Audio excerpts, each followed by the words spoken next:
Hello and welcome to this new video in which I'm going to show you how to run the autocorrelation test by the Durbin-Watson method. The Durbin-Watson test used to test for autocorrelation of error term in regression estimated by ordinary least square in general. So autocorrelation test is very important in the manner that when the error are autocorrelated, we need to correct that because non-autocorrelation is one of the hypotheses that is hidden behind linear regression alongside of normality as well as almost elasticity. So it's important to check for non-autocorrelation for validating a model, the ordinary square, in the case which error term are not autocorrelated. We need to correct that using the generalized least square that you can find.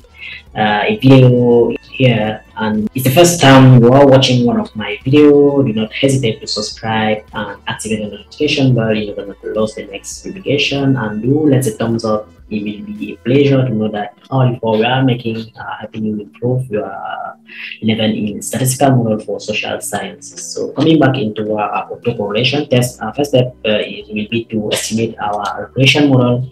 By the way, our database is a macroeconomic data set containing information on the gross fixed capital formation, the percentage of GDP, general government final consumption expenditure, variable like general government investment. So we first of all run our linear regression by least square using all those variables using the command regress.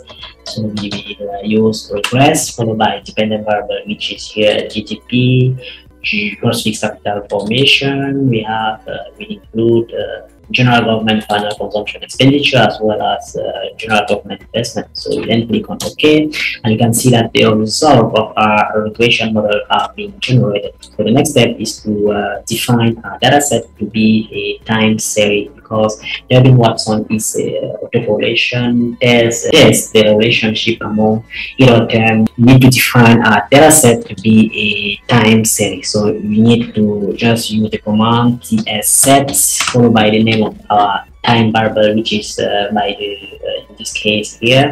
We then click on OK, and we can see that our variable as time variable has been defined as here from 1982 to 2018. So the last step is just to calculate our Durbin-Watson statistics and compare to the threshold statistics of Durbin-Watson. So we have to use the command DW for Durbin-Watson, DW followed by stats. DW stats, and then click on OK, and you can see that the Durbin-Watson statistic has been generated. We have here the degree of freedom that are represented by the number of parameters that are estimated for, and the number of time observation, that is 37. So in our Durbin-Watson table that is here, we have in line, in column, we have number of parameters. In this case, we have 4 parameters, and number of observation is 37. So we are here, So our GU statistics threshold is 1.72, and our Durbin-Watson we have autocorrelation in the case in which we our variable GU, our Durbin-Watson statistic is between GU and 4 minus GU. So we have non-autocorrelation in the case of our Durbin-Watson statistic between GU and 4 minus GU, and autocorrelation elsewhere. So we have our Durbin-Watson which is less than GU, 0. Our Durbin-Watson statistic is 0.65, which is less than GU. GU here in our Durbin-Watson test is 1.72.